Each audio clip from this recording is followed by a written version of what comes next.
Welcome to the Painting Coach, and today we are visiting the Age of Darkness as I show you how to paint an Imperial Fist Saturnine Dreadnought.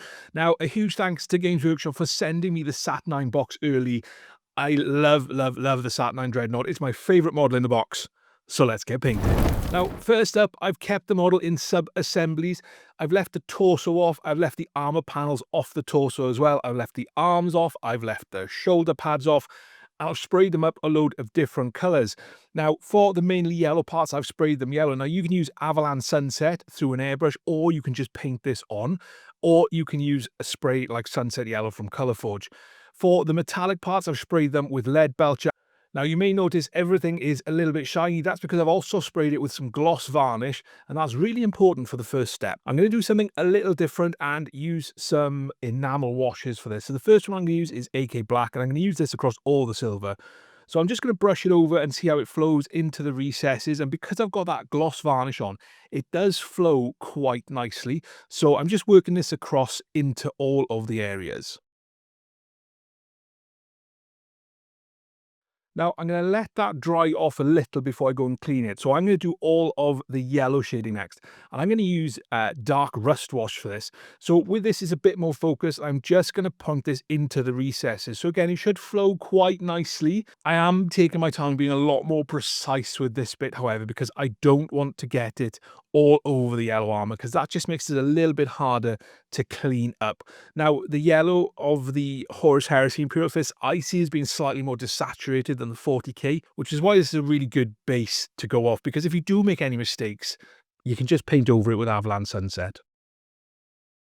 Next up, it's time to clean everything. Now, I'm using a Q-tip or a cotton bud if you're in the UK. Now, I'm just using this without anything on it, and I'm just wiping across those panel areas. Again, this is where that gloss varnish really does help, because it does protect the paint a little bit as well. So as you're wiping it across, you're not going to take any of it off. If you come across any stubborn parts, then you may need to use a little bit of white spirit. My tip is to use something odorless, because that stuff can really stink. Next up, I painted the inserts of those massive shoulder pads with AK Black. You can use whatever black you've got. So if you've got abandoned black, that's absolutely fine. Just be careful not to spill this over any of the silver areas, because it just makes life a little bit easier. Then once I've finished that, I'm going to spray it with some gloss varnish. That's because we're doing decals next, decals, transfers, whatever you want to call them. And my favourite solution is Mark Fit Strong from Tamiya. You can use a load of other things if you've got microsol and microset. That's absolutely fine as well. But I just like to pop this on and then put the transfer over it, because it does help it conform to the shape of the pads a bit better. Now, these decals are from the Imperial Fist Horus Heresy sheet. And I'm just going to put transfers on that reflect the Imperial Fist, really. And this is where the Mark Fit Strong is really good, and why a decal solution is quite good, because when you put a round decal onto a non-flat surface, it does crease up a little bit, but by popping some of that solution onto it and then just rolling a cotton bud over it very gently, working out the air bubbles, you'll get really nice adhesion, and it'll go really flat and really smooth onto that surface. Once I'd finished all the decals, I then sprayed everything with some matte varnish using my airbrush. Now, you can paint this on, but you need to paint it on thin. You can use cans, but I'm not a massive fan of spray matte varnish. If you're going to use one, Tamiya flat is my personal choice, even though it's very expensive. So with all that done, we're going to move on to painting all of the metallics that we haven't sprayed silver. And the colour I'm using for that is dark aluminium from Vallejo. Now, if you haven't got this, you can use Leadbelcher from Citadel. It's absolutely fine, perfect for this, no issue at all.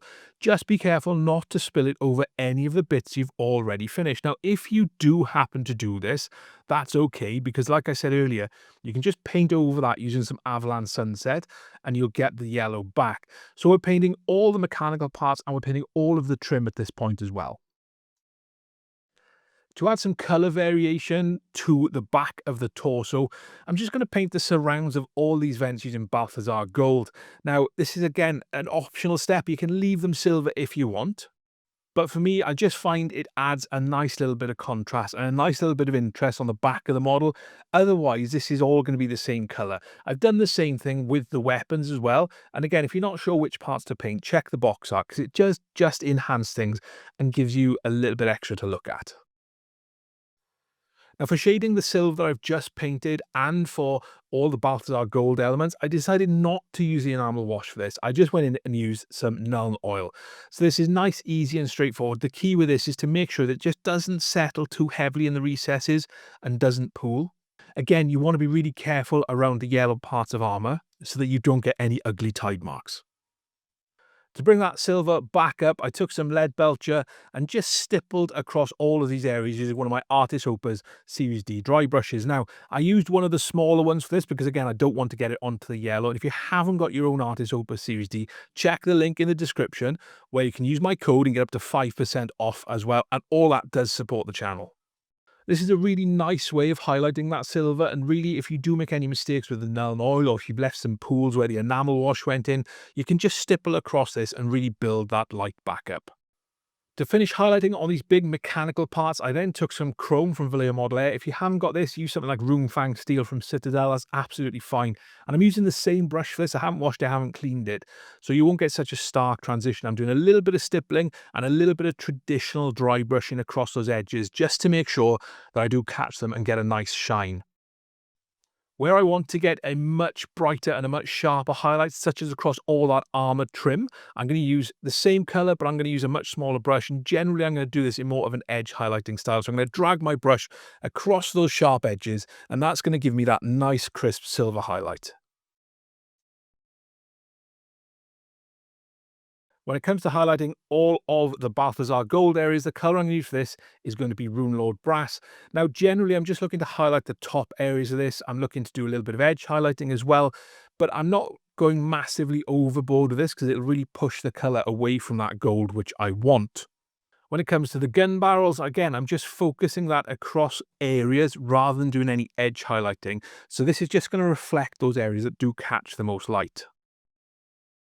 To finish up the highlighting, I'm going to take some Canoptek Alloy, and this is just going to be across those areas that do catch the most light, across those sharpest edges, but always, always, always inside that Runelord Brass from the previous stage. So you can use this fairly sparingly because it is really going to push the colour away from that dark gold into more of a brass colour, but that's okay because it just gives us that nice differentiation. Next, we'll paint the cables on those shoulder pads using Khorne Red. Now, just take your time with this not to spill it onto any of the silver elements, and just do your best to work your brush in between the gaps as well, so you do paint all of the cabling. We'll then highlight that using Evil Sunz Scarlet. This is a very straightforward step. We're just going to drag our brush along the top facing surface so that you get a nice crisp highlight across them. And again, this is all about adding some interest to the model. Now, there is a lot of cabling on this model. The good thing with that is we've already kind of highlighted it, and it's mostly going to be silver anyway. So to get a nice, easy step in, what we're going to do is take some Black Templar contrast paint and paint this over all of the cabling. And what you'll find is that as this dries, it starts to show the silver underneath on the highest raised areas. So you get an automatic highlight. You don't have to go back in and add any more. Now, I went back and forth on the helmet of the model and I wasn't sure what color to do it, and in the end I went with black. So I based it using AK black. Again, use a Baden black if that's what you've got, and I just want to paint that laurel using Retributor armor. So this is a nice easy stage, just paint it across it, being careful not to spill it into any other areas. Then to shade the gold, use some Reikland Flesh Shade. Again, you don't need a huge amount of this, you just want to drop it into those recesses and let it dry. I'll then take some Liberator Gold and highlight the edges of those laurels just to get a nice crisp highlight and to pick up and get a nice little bit of reflection on the laurel so that it does stand out from the helmet. I'm going to paint the eyes and all of the lenses next, and I'm going to use the same colour for all these, which is AK White. Now, if you haven't got this, white scar is fine. You just need a good tip on your brush and you just want to work it into the depths of those eye sockets. And you also want to tap it across all of the lenses. Now, if it doesn't give you a nice bright colour, you may need to go back in and add a second coat, but that's absolutely fine. For the eyes and any red lenses, I'm going to take a little bit of Baal Red contrast paint and just paint them over the white we just put in there. Now, that's going to give us a really nice, bright red finish. Then when that's completely dry, mix some of that Baal Red into the white paint and you'll get a really bright pink colour. And we're going to use this just to spot the middle of the eyes and the middle of the lenses, and that's going to give us a nice fake glow effect. We've also got some green lenses, and the colour I'm using for that is Striking Scorpion. Now, this is nice and bright. You don't need to go in and add any additional highlights. This will just dry and give you a nice bright green colour. Next up, we're going to highlight all of the black. Now, there's quite a bit on the model. I've painted some of the weapon casings, obviously the helmet, and we've got those massive shoulder pads as well. So the first colour I'm going to use for this is Eshin Grey. And what I'm looking to do is, where I can, drag my brush across the shape of the model to get nice, crisp highlights. Now, it's okay for this highlight to be a little bit thicker than normal, but generally, we do want to keep it tidy. If you make any mistakes, you can always go back and use some of the black base colour just to tidy it up. The next highlight we'll do is Dawnstone, and we want to make sure this is inside the Eshin Grey from the previous step. So make sure you've got a good tip on your brush, not too much paint, and that you have thinned it a little so it does flow. Now, generally, you can do the same thing you did in the last step, which is using the shape of the model to drag the brush, and this will just give you a nice crisp highlight. Again, any mistakes can easily be corrected. Next up, we need to highlight all of the yellow. Now, if you need to go back in with Averland Sunset and make any corrections, then by all means do this first. The first highlight we're going to use is Yriel Yellow. Now, this isn't a great paint in terms of its coverage, but it does give us the colour we kind of want. And because the armour is so angular, it's really easy to just drag our brush across those areas where we want to get the highlight. And that means we'll get some nice crisp lines. Don't go massively overboard with this, because we don't want it to come across as just this very, very edge highlighted glowing effect. It'll look a little bit like something out of Tron if we go too far, but just take your time with this, and again, little is more. The final highlight we're going to do is Phalanx Yellow, and we'll do this the same way that we did the Dawnstone from the previous stage, highlighting the black. Good tip on your brush, not too much paint, and we just want to drag it across the angle of the model, keeping it inside of the Yriel Yellow from the previous stage. This should be nice, easy, and straightforward. It's not too complicated. Now, as this is a Heresy era model, I want to add some battle damage, just to kind of give the impression it's in a battlefield rather than pristine off the production line. So to do that, the first thing we need to do is take some Dorn Yellow. Now, if you haven't got Dorn Yellow, mix some white into that Phalanx Yellow from the previous stage. And what I'm looking to do here is just highlight across those edges that are going to get the most damage. Now, this isn't a smooth highlight. I'm tapping my brush, I'm dragging it to put little nicks. The key here is that you don't have too much paint on your brush, and that you have thinned it down a little bit so it flows quite nicely. So I'm focusing on things like the joints, particularly the feet. They're going to get quite heavily weathered as well, and just little nicks and scratches where debris or things may ricochet off the model. I'm then going to take some Skavenblight Dinge and paint this inside the Dorn Yellow from the previous step. Now, I'm not going to paint it inside all of the Dorn Yellow. I'm just going to be very selective with this. And again, less is more here. So just add a little bit and work your way up so that you start to really build the texture and the 3D effect across the model.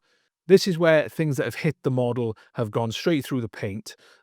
So again, we're looking at those areas where you get most wear and tear around the joints, around the moving parts, particularly the feet, but also some of the scratches we've got across the torso, which just represents a bit of a harder impact, taking the paint away completely.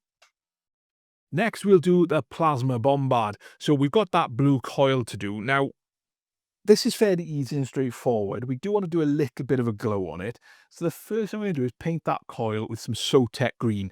Now, I know the paint is called Sotek Green. It's a bluey green. We're going to build up to that nice bright blue. So make sure you've got a nice even coverage on the coil. The other thing we want to do is have a real think about what areas is this coil going to reflect off. And we're going to thin that Sotek Green down a bit, and we'll paint this over the black areas, and we'll do some edge highlighting as well, just to build up that glow. The next step is going to be with Temple Guard Blue. So with the Temple Guard Blue, we're being a little bit more direct, and we're just going to highlight the coils here. So we want to leave the Sotek Green in the recesses as much as we can, and we want to get a nice crisp highlight. Now, you may need to do 2 coats of this to really build that highlight up. And the other thing we're going to need to do as well is where we've painted some of that Sotek Green over the black, we just need to edge highlight those edges that are going to catch the most light, just to give the impression of that glow. Next, we're going to take some Baharroth Blue and do exactly the same, but we're just going to keep this purely to the coils because the coils are the brightest part of the light. So all we're going to do is highlight the coils using Baharroth Blue, which is nice, easy and straightforward. A good tip on your brush. Again, I'm using my Artis Opus size 1 Series S for this. Check that link in the description to get your own. And this is going to give us that nice blue effect. Now, I did just want to add a little bit more brightness in, so I just mixed a little bit of white paint into the Baharroth Blue and did another highlight, but focusing down the center of each coil. The last thing I'm going to do is put some battle damage on the black armor. Now, black is one of those colors that's a little bit more difficult to weather like this. So what I decided to do is take a bright grey. So I took some Administratum Grey and used this to scratch up the armor and across some of those decals just to give the impression that it had been dinged or scratched or, it was a little bit more worn. I then took some Rhinox hide and used this to paint inside the Administratum Grey from the previous step. I also used it in some of the recesses just to add a little bit of warmth in there and a little bit of a different colour. And this just gives a nice bit of battle damage to all of the black elements. There we have it. This Imperial Fist Saturnine Dread is done and it is ready for the tabletop. I really hope you enjoyed this video. If you did, leave it a like and a comment down below. What do you think about Saturnine? Have you got any favourite models from the kit? I would love to hear from you. Make sure you check out my unboxing video here as well, and I'll see you next time.